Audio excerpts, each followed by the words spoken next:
For one, something that really helps my brain is reminding myself every day that I wake up, I'm living in the good old times, right?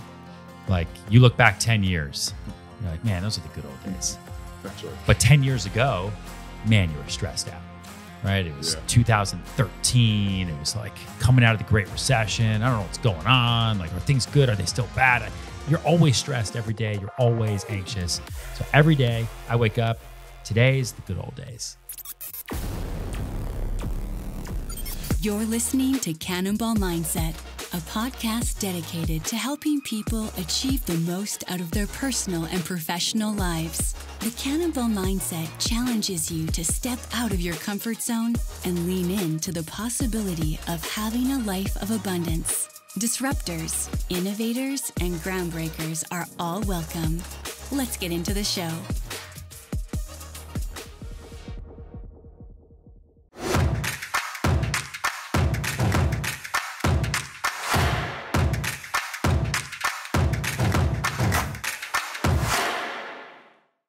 Welcome back to the Cannonball Mindset, and I am sitting with, I don't know, like you could look him up as New York Times bestselling author, you could look him up on TV, you could look him up as the world's #1 real estate agent. He wears like 50 hats, and he was a hand model. I'm saying, what more do you need? He needs no introduction. I'm really grateful to sit down with Ryan Serhant. Ryan, what's going on, brother? Thanks for having me. Listen, I was, so to give everybody backstory, I was speaking at a dinner in New York a couple months ago. And I walk in and there's Ryan Serhant. I got down and had dinner with him. We talked all things Whoop, all things recovery, all things cold plunge. And I was like, all right, well, I wish there was a podcast studio right here in the dinner. There wasn't, so he graciously gave me his time to come back and sit down. Of course. Really Thanks for coming to the Serhant house, Soho. This is unbelievable. I walked out today and there was like Secret Service agents all along this road. Like they were sitting outside your building. There were like five of them. Not just for me, but it's for there's diplomats. It's UN week right now. And so they're all coming down to Cipriani for lunch and it's police everywhere. Oh, I'm like, I know he's big, but I had to get through the Secret Service to get through here. I was like, this is legit stuff. Well, I'll tell you, like the TV networks, before seasons air and stuff, they will send, they never used to, but now I think more as a liability checkbox in case anything ever happens, they can say, well, nope, on April 10th at 10 a.m., we did send security to do a check. Like they will send, ex Homeland Security, like ex SWAT. They'll come to your retail spaces. They'll walk through. They'll double check. They'll check like the thickness and pressure on the glass. They'll give you some feedback and some things you need to do. Like there's a lot of interesting stuff. Yes. Yeah. It can be pretty intense. Well, it was intense when I walked in. I was like, all right, I'm ready for this. So, all right, let's get in. So Ryan, I was telling you before the podcast, I've read 1 million sales books. Yeah. I finished Selling Like Serhant, and it was awesome. It Thank wasn't you. like most sales books you read, and they're stuffy and they're pretentious and like, you're doing this wrong, you're doing this, and you should be this. And you're like, no, you should juggle a whole bunch of balls and be yourself. Yes. And it was funny, it was comical, and I took a ton of notes. So I definitely want to get to that, but I want to kind of rewind. And how did you get here? Because your journey here is insane. You moved to New York because you want to be an actor. Yes. And now, X amount of years later, you're the #1 real estate agent in the world. I'm saying, has that podcast over? Done. Has that even sunk in? Yeah, I mean, I have a problem with saying yes. I say yes to a lot of things because I never know what's going to happen. I like to hedge my bet. So I like to fail as quickly as I possibly can. Yeah. Like there's a lot of people that move to New York City to do theater, which is what I did, and they give themselves 20 years. That if I live to 100, I mean, that's 20% of my life. Yeah. That's too much. Now, sometimes they do that and you're Morgan Freeman and you make it when you're 56 and then you're Morgan Freeman. That is 0.01% of the chances. And so I had money saved up where I could go for broke for 2 years, 2006 to 2008. Just no survival jobs, nothing. You wake up and I just go for it. And I wanted to try to find some sort of, like when you're building product, you look for product market fit. I wanted to be able to find like, what is my human market fit? Like, where could I make this work? I got onto a soap opera really, really quickly. And there's going to be sirens that go by. We're in Soho, middle of New York City, ambient noise. I got into a soap opera pretty quickly. called As the World Turns. I played Dr. Evan Walsh the Fourth. And so I was like, okay, I'm being paid to act. And then they killed me. And then I'm like, all right, now I'm not being paid anymore. What do I do? And I slowly but surely ran out of money. So the hand modeling, I mean, you mentioned, I made more money hand modeling in those first 2 years in the city than anything else. I held cell phones. I held Nespresso capsules. I was Michael Phelps's hands. I was a hand double. I have really long fingers from playing piano, I think. And I don't have a whole lot of veins or freckles or things. And I just have really sexy cuticles apparently. And so they would pay me $150 an hour, right? And you do that for 10 hours a day. You have a 10-hour day and you just sit there and they take photos of your hands. You get $1,500. Like to do a full day on the soap opera, and that was $10.99 money. I didn't have to worry about taxes for a year. Yeah. You know, on the soap, right? Your $844 was the SAG-AFTRA day wage, and what you end up with is like $500 for 12-hour days. Wow! And so in my brain, I'm like, I could just do stuff with my hands all day long, and then I ran out of money. And so then I had a friend who told me, "Listen, don't bartend, don't wait tables, don't become a temp. Those are survival jobs, and you'll be doing them for the next 10 years because you'll get addicted to that paycheck. You're gonna get that paycheck. It's brainless, mindless work. You can be great at it, but then you're gonna get a nicer apartment with your, money from waiting tables. And instead of chasing your dreams, you're gonna chase tips. And you look at a lot of people that go to New York or LA to chase their dreams, and 10 years later, they're chasing tips because they've accustomed their life to it. Netflix isn't free. Right? Hulu's not free. Food's not free. You want to go to the movies. You want to maybe go to Miami on vacation. Like, shoot, I can't work for free. I can't do this. I got to go get more tips. And so I was like, that's terrifying. I don't want to do that. And actually, but the last play I ever did was in the summer of 2008. I did Romeo and Juliet outside. It was like in the park, but not Central Park. It was like the green space next to the West Side Highway. Oh. And I wasn't even the lead role. And the guy that played Father Capulet, I think I put this in the book, was like, I don't know, 70. And he was so excited that it was going to be his big break. And I was deathly afraid if this is okay, that's going to be me. And then you die.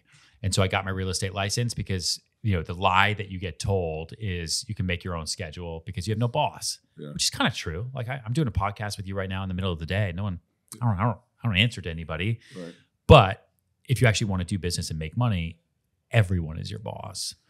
And then I, started doing my first rentals. I would make $500 here, $700 there, $1,000 here. I didn't have to own the inventory. I didn't have to go back to school.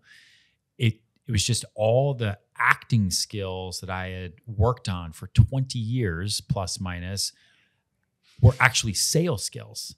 The ability to improv, the ability to play yes and games every day, the ability to adapt my personality based on different people's intellectual interests, the ability to memorize information fast.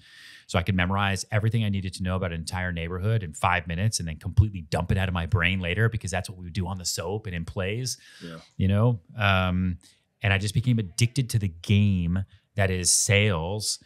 And it was just more rewarding and actually made me happier than the game of acting, because you're basically managing rejection all day. Right. And one rejection is over apartments, one rejection is over your face. And it's just much easier to deal with rejection because someone's lying to you because they actually rented an apartment with somebody else than a rejection because of the size of your nose and your voice and you'll never make it and you suck and get back to Colorado, you loser. That's all day long. Psychological warfare. Yeah, it's a lot, it's tough. The acting rejection is personal because it's about you personally. The real estate rejection is you take it personally, but it's not actually personal. You don't control the market. I don't control interest rates.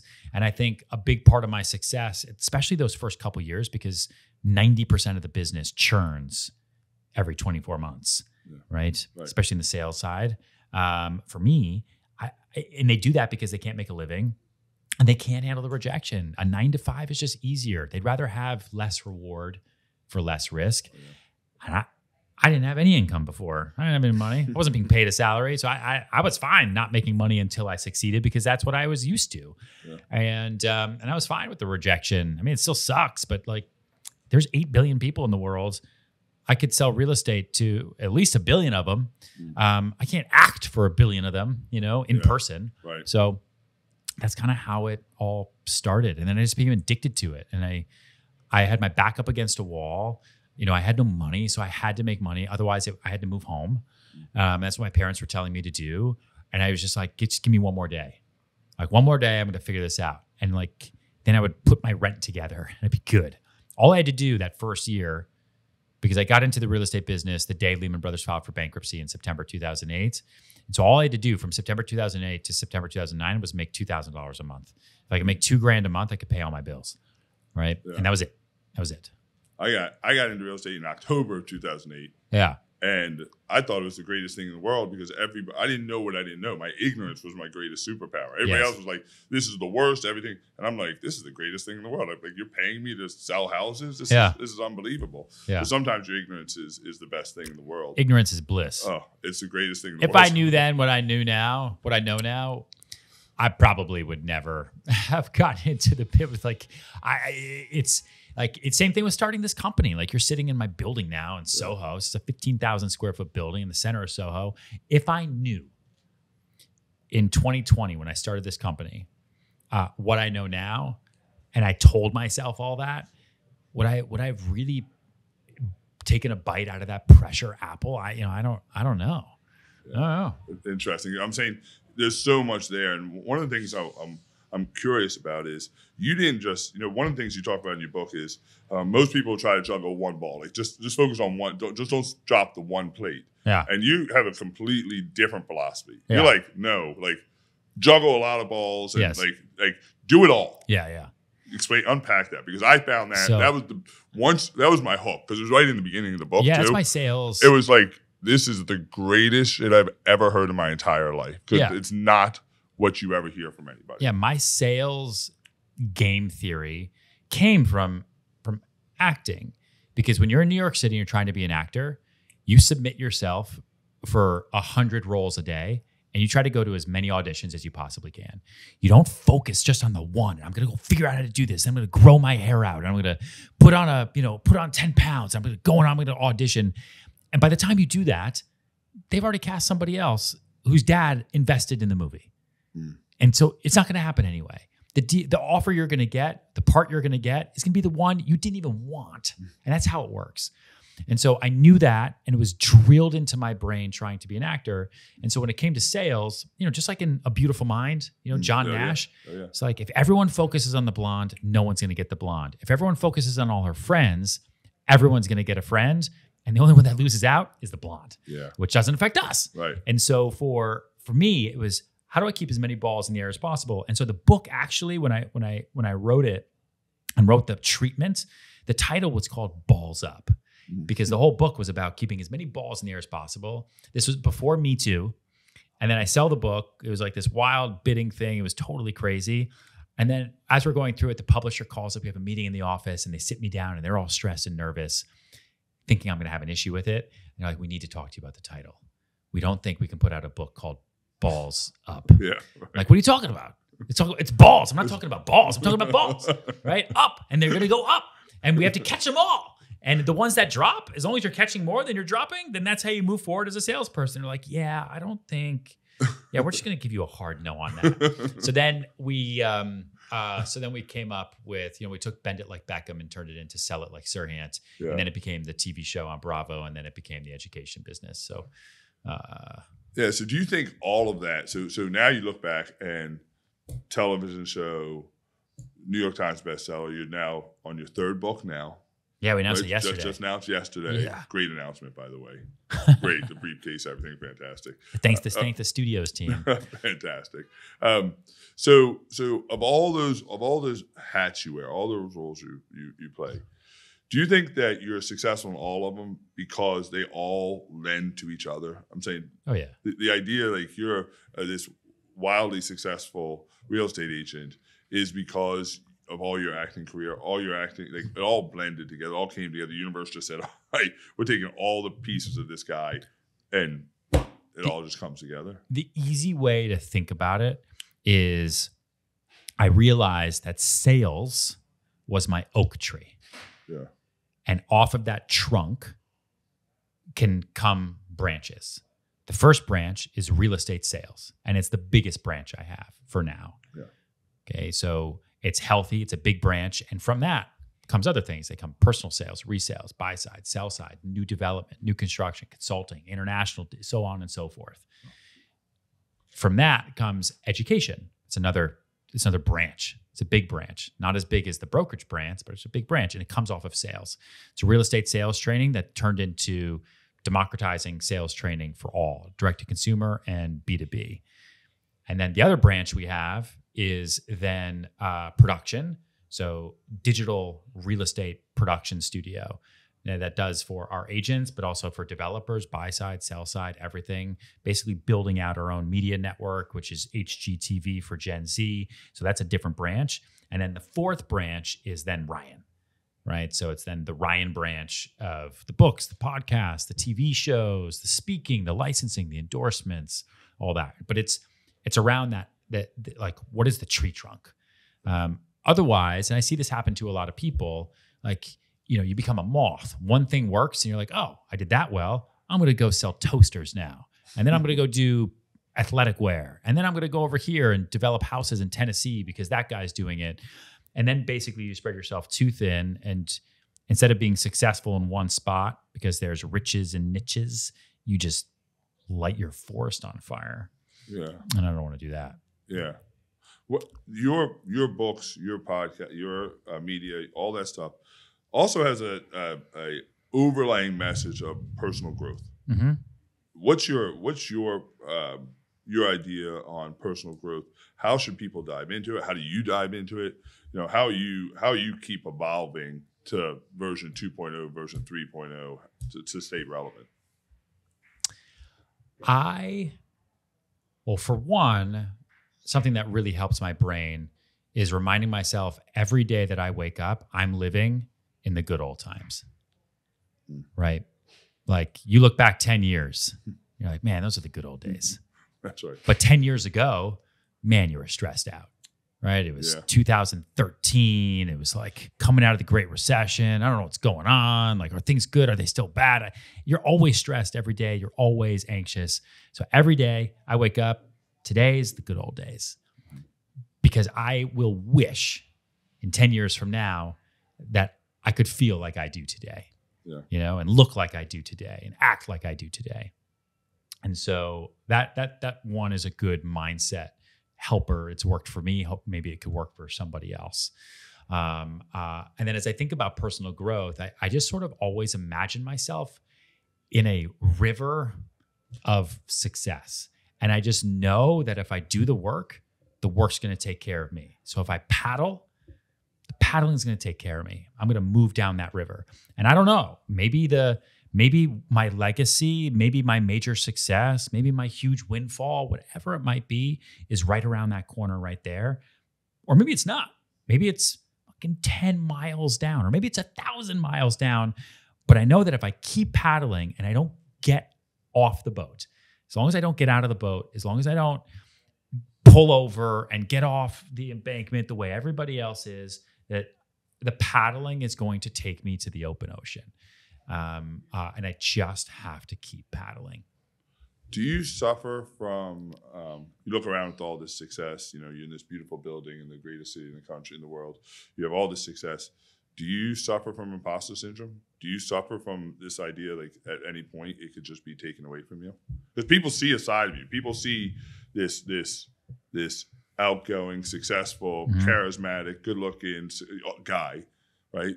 Think, man, he's got it all. Is there another side that says, holy shit, like, is this real? Always. I mean, it was just like your intro of me. I'm still that kid that moved to New York City to do theater, couldn't even figure that out. So I had to use my hands to make money, and I just kept going. But what I try to do is surround myself with people much, much, much, much, much smarter than me at exactly what they do. I know what I do best, right? I can brand, I can expand, and I can sell. Everything else here is done by other people. I make sure that when we hire people, I hire people that are uniquely qualified to do what they do. I'm not worried about them being super smart here or really hard worker over here. If you are uniquely qualified to fix that puzzle piece, then you are part of the greater mission here. But yeah, I think that I don't think I suffer anymore from imposter syndrome. I think what I suffer from is that I realize that I don't, even from when I was a little kid, I don't chase happiness. I chase being special. And I think that has affected my path in life, right? I realized like that I don't wake up every day focused on living the happiest life I possibly can. There's something inside of me. Maybe it was something that happened to me when I was 5 years old. I don't know. I'll deal with that later. But there's something inside of me that pushes me to chase being special every day, to the detriment of relationships in my life or my own well-being. Yeah. Yeah, that's really good. Let's flip to the other side. Are you concerned about your success changing your outlook on your own success, in the sense of, are you worried about reading your own press clippings and having success disease and worrying about any of that? No, I like reading about myself. I don't have an issue with that. I mean, look at this building, man. Like I don't think people think that I have a vanity problem. I have a hard time with negative press, like that's a tough one to get used to. But like, the higher you grow, the more people want to chop you down, and it's just part of the process. It's part of the business. I want to make a difference in the world. I want to be able to create a legacy. I don't want to have my time on this planet wasted, and I think that's why I chase being special, because I like, of what benefit is it to the human race and whatever it is out there that has brought us into existence to just chase my own personal happiness all day? That feels more arrogant and more selfish than me trying to build something special. Yeah. Right. It's because if I'm chasing something special, then I'm trying to build something special. And that allows everyone around me to be a part of something special. But we do all the TV shows, we do the books. I mean, it's all part of brand awareness and creating attention and doing it in a way that's just very different from what my predecessors have done. What are you trying to build? Like, what is it that Ryan Serhant is building? Like, you're playing an infinite game. There's no end, I'm assuming. But where are you going? What's next? I'm saying you got all types of media. What's next? I just wake up every day and I say yes and more. Every day. I mean, what we're building is a kind of a global holding company, right? For sales. So we have a production company that creates organic lead gen, top of funnel, for salespeople and people who need salespeople. Salespeople go into the brokerage, which we're expanding rapidly, where we've been around for 3 years. We're almost 500 people in terms of agents, 110 staff. We are in 6 states now and growing quickly. Or those salespeople then go into education. And education, it's a subscription business. We have 17,000, a little over 17,000 salespeople in that program in 110 countries. And then on the production side, right, we are plus minus, 6.5 million followers and subscribers across platforms. We do 100 million impressions a month. We are trying to build kind of greater awareness that can then, kind of like I said, I don't exactly know what that next branch might be. Maybe it's mortgage, maybe it's title, maybe it's insurance, maybe it's who knows. But we want to be prepared for it when it starts to grow. What was the last really, really good conversation you had? And who's this one? This one right now. People don't talk. I don't have conversations with people. People talk at me all the time. I'm booked on the 15-minute mark from 7:30 to 7:30 for the most part. and then usually at dinner or an event or something like that. And people talk at me or I have to talk at people. It is very hard with how fast everything moves these days to have true conversations where you're listening to respond instead of just listening to reply. Yeah. You know, and because no one has time. Do you miss that? Or do you like the I don't know. I am an unfortunate product of my environment. Like I remember when I got into real estate, so it was 2008, September. November 2009, I go home. I have an older brother, I have a little brother, my parents, you know, and I was a theater kid growing up. Like I wanted to watch like, you know, art house films and talk about them and like all that. So I come home and I've been in real estate now for like 14 months for Thanksgiving. And my parents asked me at the dinner table, you know, so Ryan, what have you been working on? My little brother's in college, my older brother is in finance. And I don't exactly remember what I said, but apparently I like just went off on whatever rental deal I was doing that was pissing me off or something. And I just like talked. And then when I was done, I looked around and everyone's just staring at me. And my little brother puts his fork down and he's like, bro, you've changed. Like, what do you mean I've changed? He's like, you talk so fast now. Like, what do you mean I talk so fast? I don't talk so fast. You talk fast. You should talk faster. You talk too slow. This whole fucking dinner's too slow. Like, and they're like, what happened to you? Like, I got into real estate. I don't know. What do you mean? Time kills deals, goddammit. You know, I just like became that guy. And I was like, wow, man, it is wild how your career can totally like change your DNA. Yeah. You know? Yeah. That's awesome. That's awesome.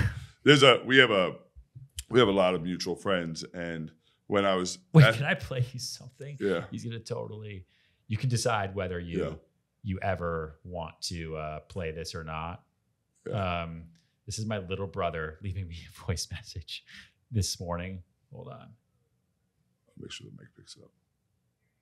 Oh, what the fuck? Hold on. Oh, how do I? Hold on. Wait. How do I do this? Wait. Hold up. All right, listen here. You do not call me back, and you send me another one of those canned text messages, I'm going to freak out. Love you. Bye. Because that's my little brother. Because he'll call me in the middle of the day, and I just hit the button. Right? I'm like, auto reply? Yeah, the auto reply. Or I write back with K, yes, no. I don't have time to write like a sentence with periods and stuff. You know? And so I get these voice messages from my family. So this is how you communicate now. Yeah, it's how I communicate. With everybody. I try not to. I have to put my phone down and I have to make sure it is a forcible thing, having been in the real estate business now for 15 years, where I have to remind myself to be present.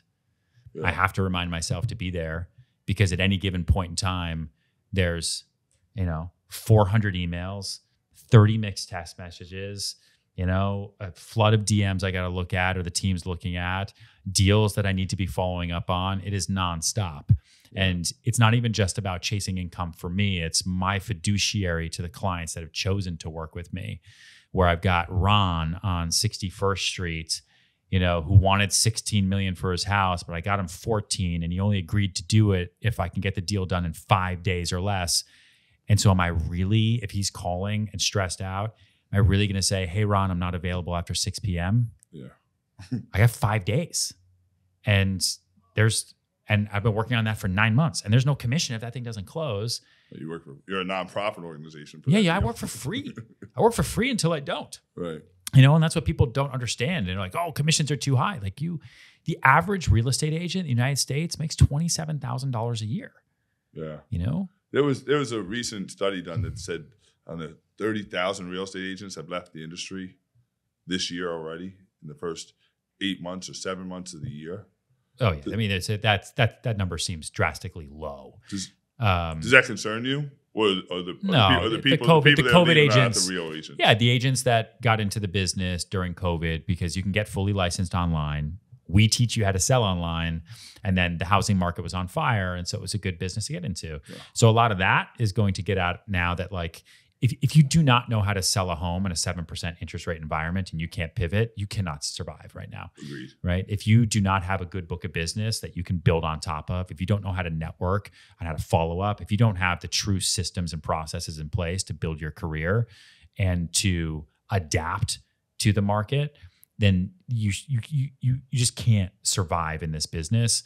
And someone once said, and I do think about this a lot, that markets shouldn't dictate your career. They should just dictate your strategy. And so, rates are high, inventory is low, prices are going up, sellers can't afford to sell, buyers can't afford to buy. So I can get out of the business like a lot of people. I can cry and complain about it. I can look at numbers and say, oh, well, it's the market. Or I can say, markets go up, markets go down. It's up to me to pivot. Yeah. So we're doing more multifamily now than I've ever done in my entire career. I get like pumped about lease ups now. Yeah. It's so like we're, big ones. We do big ones, but all the work that I do on condo projects, I can put onto multifamily. All the work that I do on building teams in Manhattan, I can now do that in Bluffton, South Carolina, where they're creating 800,000 jobs over the next couple of years. That's insane. I can go do that in different markets in different states. So it is, and that way I don't even have to be down. Maybe 2023 is a flat year, but it won't be a down year. Yeah. As we adapt to a new market environment and set ourselves up to be a rocket ship in 2024 and beyond. And if that doesn't happen, because we do go into a global recession, because credit card debt just passed $1 trillion for the first time in all time, and the national debt is $32 trillion, right? And student loan debt is $1.7 trillion, and something's got to give. Then we'll have a major reset. Everyone's going to feel the pain, not just us. We'll use it to cut costs, and we'll pivot again and just position ourselves to come out of whatever bottom we're going to find faster than anyone else. Yeah. That's the goal. Yeah. I love it. I think that's I was in North Carolina this morning giving a talk to a bunch of real estate agents. You're in North Carolina this morning? And you came up today? Nice. Yeah. Thanks. Heck yeah. Ryan Serhant says this day. Sorry. You show up. I got to go to Italy tomorrow. I got to be in Miami on Tuesday. Yeah. I was in Raleigh, North Carolina. It's not Italy. Yeah. No, we just got our first agents in Raleigh. Did you? Yeah. Oh yeah, it's great. It's great down there. Yeah, it's awesome. So real quick to what you were saying. So real estate agents that learn how to pivot and learn how to adapt and learn how to understand that the market is not the cause and effect of the success or failure. Yeah. It's your strategy that's called, right? So those agents are playing an infinite game. They're playing for the sake of playing. There is no end. Yeah. The ones that are going with the market, they're playing a finite game, and they're just fixated on, I'll get in when the market's in, out when the market's out. And that never lasts, does it? The market's only going to last a couple of years, and they hop in and out. Are those really people you worry about? No, not at all. I worry about the people that do have the endurance and the staying power. You're always going to have the people that come in, have a few blips, and then bounce out. But I'm not worried about the one-hit wonders whatsoever. My concern now isn't even those people. My concern now is investor capital into competitive businesses that should not have capital that now I got to deal with. Things like that. I'm trying to figure out through this whole thing, I'm doing all my research on you, having dinner with you. I was talking to David Meltzer about you. I've done as much research as I can about you before scary. And I was trying to figure out, are you a better salesperson? Or are you a better sales professional, or are you a better marketer, better brand awareness? I think they're the same. I know they're the same, but which came first, the chicken or the egg? I can't figure out, because there's a lot of successful real estate agents. Yeah, a lot in the United States that don't have and haven't created what you've created in such a short period of time. Yeah, because I don't think they're nearly as crazy as I am. What I'll say, I just sent a canned response. In trouble. What I'll say is, here's the goal. And I tell this to every agent who comes here. I tell this to everyone that I work with. Your job, whether you want to sell one widget to an Eskimo, or you want to do 10 billion in sales a year, whatever it is, okay? Your job is to create an audience. Okay? You got to figure out how you're going to do that. What is the core identity for you if what you're selling is you? That's kind of what I'm doing, right? Or the core identity of your product. You want to create the new Fitbit. Okay, so what is that core identity? Figure out what that is. You then put that core identity out to the world. That core identity turns into a perception that the world has of the product or of you. That perception then turns into the reputation that the world then has of it once you stop promoting the core identity. And then that reputation turns into brand. Okay. That brand awareness is what helps create the audience.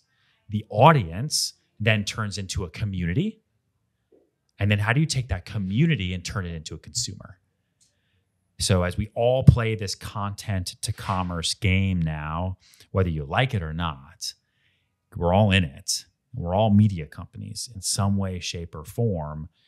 The winner is going to be the one who has the endurance to really understand that calculus and create a differentiated platform for it, right? Yeah. And so that's what I try to focus on all day. That's why I do all this stuff. That's why we do the TV shows, the books, and everything. It's not for my health, and it's not, the acting thing did not work out. And so, this stuff works for me because I can create that audience, create the community, and derive that consumer to the benefit of a growing business. That right there was an MBA class in like 2 minutes. That was unbelievable. That was so good. Oh, good. I'm gonna rewind that and replay it. But it's true. Like that is like I tell, I was telling because we hire agents here, real estate agents a lot, and they come over as teams and they want to think about this, and they're everyone's ideas are so scattered. Or the worst thing that happens is they just try to be me. You're like, well, Ryan does this, so I'm just going to do this, and I do what's authentic to me. Oh my gosh. A lot of people, I'm like, hey, maybe you shouldn't lip sync with a hula hoop. Maybe you should use AI and do a daily blog that's on LinkedIn and your personal website. You SEO the shit out of your personal website and you attach it to customer reviews for local restaurants. On that same website, you have real estate listings. You drive traffic to people that are hungry Saturday and Sunday mornings. And then, oh, interesting. These are cool apartments that are around that brunch spot. There you go. Yeah. There's new clients that you never would have had before because you happen to be a foodie. And now there's platforms and systems out there that enable you to write in your authentic voice. Yeah. And there's also systems that enable you to do the audio version of it in your own voice. It is like crazy town. Yeah. And so it's you got to do that math. So otherwise, you're like shooting blind. You're going duck hunting and you're like shooting into the air thinking a duck's up there, but it's not up there. It's over there. So good. And I know we're running out of time. This is unbelievable. So let me ask you a couple more questions real quick. And so one of the things you pushed and talked about in your book, and you just mentioned it really quick, was this idea of authenticity. Yeah. And do you think that's what stops a lot of people from being successful? Is their fear of being authentic? That it takes courage to be authentic. It takes courage to kind of lean in and not worry about this need to be seen as, and just lean into your own authenticity. And it's something you seem to just gravitate towards and push. Well, I wasn't always that way. I think most people don't actually know who they are. I think if you ask anybody, who are you? Most people would not be able to answer that question in 6 seconds or less. I don't think they know. I think it's actually scary to know. And I think it's easier to ignore true identity. And I think that, and an exercise that I give salespeople, like you need to go to someone you trust, someone that you know, not your best friend and not your mom, and ask them, how would you define me to a stranger without using my name? Like, be as long-winded as you possibly can. And don't just be like, oh, that guy with the goatee, right? Like, how would you define me? And so I did this. The guy's name was Alex. He was kind of a jerk, but he was brutally honest, which I actually appreciate. It's like, it is so refreshing to be around someone who's brutally honest because they'll tell you the truth. And sometimes you don't know. He's the guy that would like walk in and be like, dude, you look gross today. And you know what? I do. and no one else would say that to me, but they would think it and then talk about me later. So, and I asked him and he was like, I don't know. You're the tall white guy with like awkward, premature gray hair. You think you're way funnier than you actually are. You have a weird handshake. You look at the ground while you walk. And I'm like, okay, stop. Thank you. I appreciate it. Anything good? And then he like rattled off a few other things. And I had to like, deep dive into that. And what you end up doing is you take the best and leave the rest. And what I took from that was really refreshing was, if that is the impression that I leave after I leave any room, then that's on me. I'm doing something wrong. Like I can't, that shouldn't be good. Yeah. When I leave the room, I want people to feel like all the energy just left. Yeah. I want them to feel like we just lost a presence. I want them to feel like, man, he's the guy that makes me the happiest. Yeah. You know, I love it when he's in the room and he is uncomfortably prematurely gray at some point in time. We don't understand it. And I thought it was dyed, but it's not, because he went gray when he was 16 and we just don't get it. Like that could be it. But I'll tell you, you want to really try to truly understand who you are and how the world views you, go on a reality show. Have a camera follow you around at your job for a year. You're gonna be fake for the first month because you have a camera in your face. Yeah. But then they're gonna start catching you being truly authentic and real. And those are the moments that go on TV. And then you think you're funnier than you are, and then you're gonna have that show come out on national TV. 2 million people are gonna watch it overnight. And then you're gonna have people stop you on the street and call you an asshole. Mm. And that's when you start to wake up and say, wait, what? What do you mean? I don't understand. And then you start to think about, okay, how do I come off to the world? And there are things you should care about, and there's also things you should not care about. Yeah. You know, like that's what I said. Take the best and leave the rest. I didn't dye my hair. I didn't dye my hair. That's awesome. I was with I don't know if you know Hannah Brown. She was like one of the bachelors or bachelorettes. Okay. I was with her on Saturday this week. Yeah. And she just said the same exact thing. She said, "You want to know? You want to shake your world up? Go on a reality show." Yeah. And she said, "I was on the Bachelorette, and your whole world is exposed." Yeah, it's not healthy.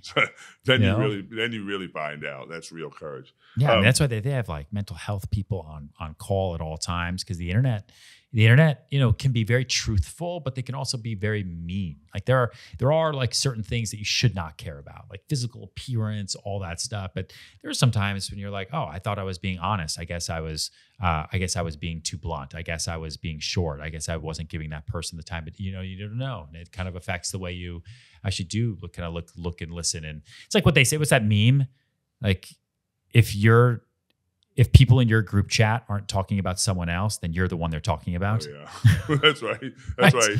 This Yeah. morning they said if you're not at the table, you're the menu on the table. Yeah, sure. So if you're not sitting at the table, they're talking about you. Yes, exactly. All right, two more questions. This seems like an odd question. It just seems like probably a dumb question, but I ask everybody, and that is, where do people find you? I'm saying just open your eyes. You're everywhere.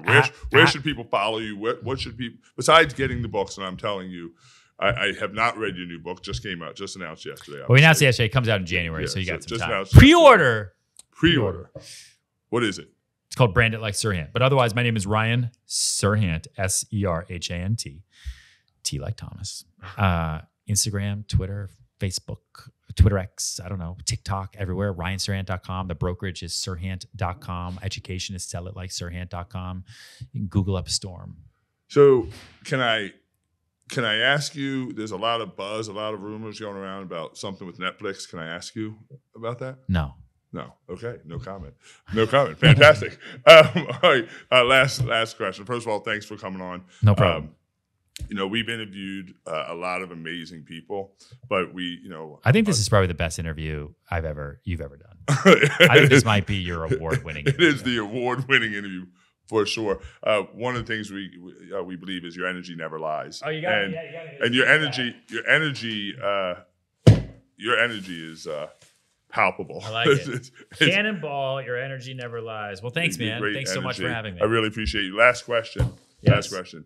In 50 years, 60 years, when you leave this earth, what do you want your contribution to have been? Oh, my contribution to have been? I am actively trying to change how people view sales. I think sales is the greatest career of all time. And when I got into the business, it was universally the most hated and looked down upon. There's a reason they call it death of a salesman. I actually think it is the definition of the new age worker, right? That gig economy worker is a salesperson, whether you're selling real estate, insurance, or t-shirts on the internet. You know, and I want people to understand you don't have to go out there and go into student debt to the hundreds of thousands of dollars. You can sell anything to anyone. There's a significant population out there, and it's a completely noble and amazing way to live your life. Great answer. Ryan Serhant, go buy the books today. If you don't have them, download the shows, do anything you can to learn from them, because we just got an MBA class. Thanks.